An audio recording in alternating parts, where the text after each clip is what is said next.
Assalamualaikum warahmatullahi wabarakatuh.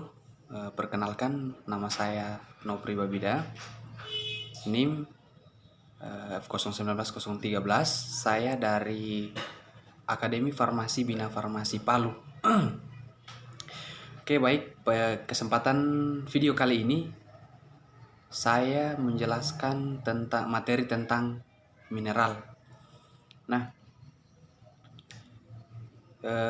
materi tentang mineral dalam mata kuliah biokimia. Yang pertama yaitu definisi mineral.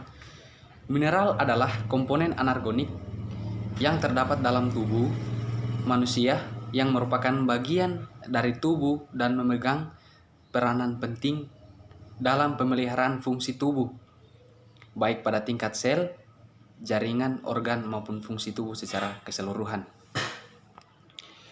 Yang selanjutnya, klasifikasi mineral. Mineral makro. Klasifikasi mineral terbagi menjadi dua. Yang pertama yaitu mineral makro, dan kedua mineral mikro. Klasifikasi mineral mikro. Yang pertama, mineral mikro adalah mineral yang dibutuhkan tubuh dalam jumlah yang kecil, yaitu kurang dari 100 mg per hari. Kemudian di sini macam-macam mineral mikro. Yang pertama yaitu besi, kedua seng, ketiga lodium, keempat tembaga, 5 mangan, 6 krom, 7 selenium, 8 molibden, 9 fluor, dan 10 kobalt. Nah, kita masuk dalam klasifikasi mineral makro. Penjelasannya di sini, mineral makro adalah mineral yang dibutuhkan oleh tubuh dalam jumlah yang besar. Artinya kebalikan dari mineral mikro, yaitu lebih dari 100 mg per hari. Kemudian di sini macam-macam mineral makro maksud saya. Yang pertama natrium, kedua klorida, yang ketiga kalium, keempat kalsium, kelima fosfor, keenam magnesium. Kita lanjut, fungsi utama mineral. Yang pertama yaitu memiliki peranan penting dalam pemeliharaan fungsi tubuh, baik pada tingkat sel, jaringan, organ, maupun fungsi tubuh secara keseluruhan. Yang kedua yaitu sebagai katalis dan kofaktor dalam berbagai aktivitas enzim dalam tahap metabolisme. Selanjutnya, untuk pengatur pekerjaan enzim-enzim. Selanjutnya, untuk pemeliharaan keseimbangan asam basa. Terus, membantu transfer ikatan-ikatan penting. Dan yang terakhir, untuk pemeliharaan kepekaan otot dan syaraf terhadap rangsangan.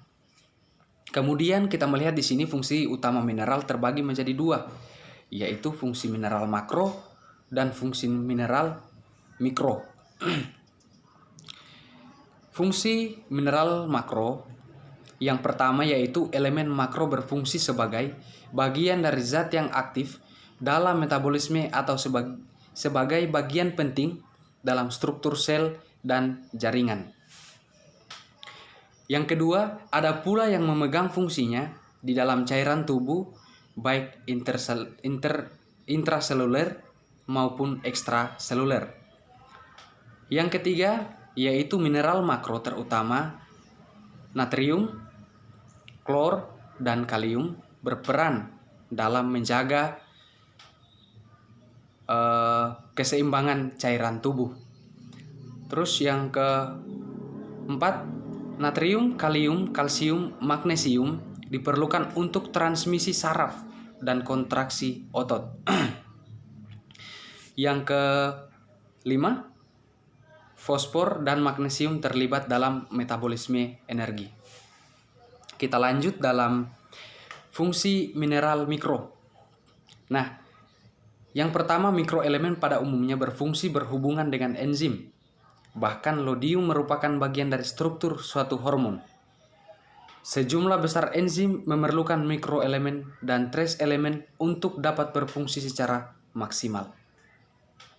Yang kedua yaitu beberapa elemen yang bekerja sangat erat sekali dalam melaksanakan fungsinya, sehingga dalam membicarakan elemen-elemen tersebut harus dilakukan sekaligus.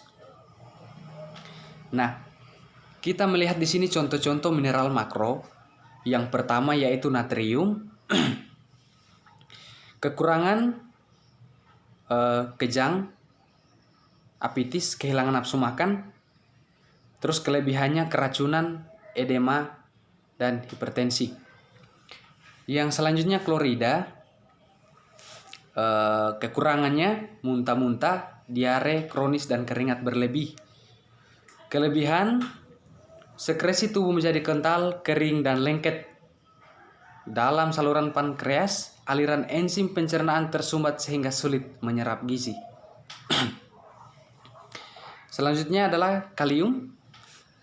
Kekurangannya di sini lemah, lesu, kehilangan nafsu makan, kelumpuhan, mengigau, dan konstipasi.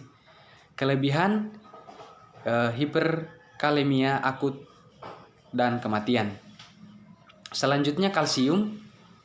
Kekurangan, gangguan pertumbuhan, osteoporosis, osteomalacia, rickettsia, tetani atau kejang.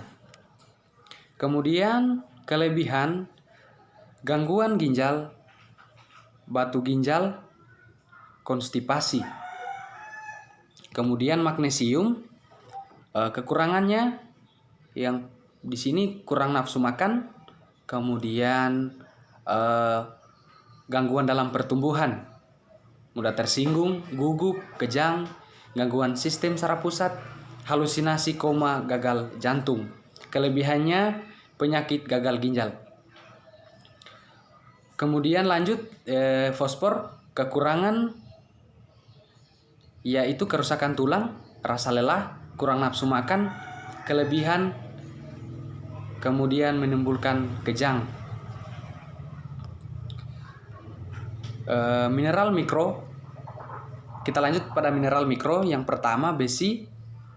Kekurangannya anemia gizi. Besi, pucat, rasa lemah, letih, pusing, kurang nafsu makan.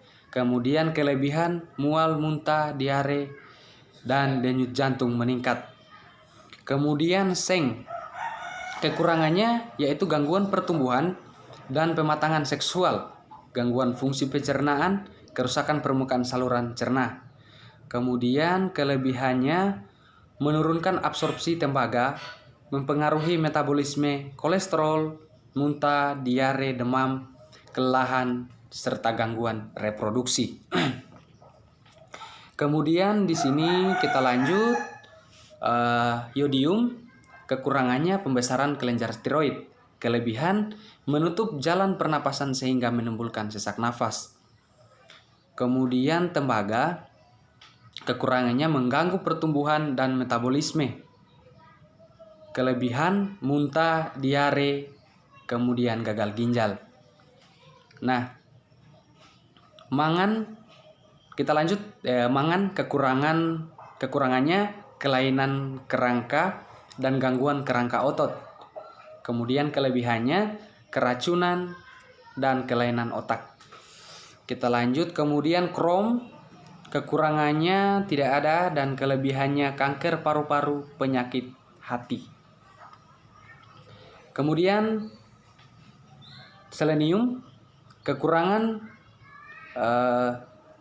rasa kaku, pembengkakan dan rasa sakit pada sendi jari-jari. Kemudian kelebihannya di sini menghambat absorpsi tembaga. Nah, maksud saya muntah, diare, rambut, dan kuku rontok. Nah, kita masuk dalam yang selanjutnya, molibden. Kekurangan yaitu mudah tersinggung, pikiran kacau, pingsan. Kemudian kelebihannya menghambat absorpsi tembaga. Kemudian yang terakhir yaitu fluor, yaitu kekurangannya adalah kerusakan gigi, pengeroposan tulang pada orang tua. Kemudian kelebihannya yaitu keracunan, mulas, diare, sakit di daerah dada dan gatal serta muntah. Oke, sekian dari saya, itulah materi yang dapat saya sampaikan untuk materi biokimia pada saat ini. Saya ucapkan terima kasih. Assalamualaikum warahmatullahi wabarakatuh.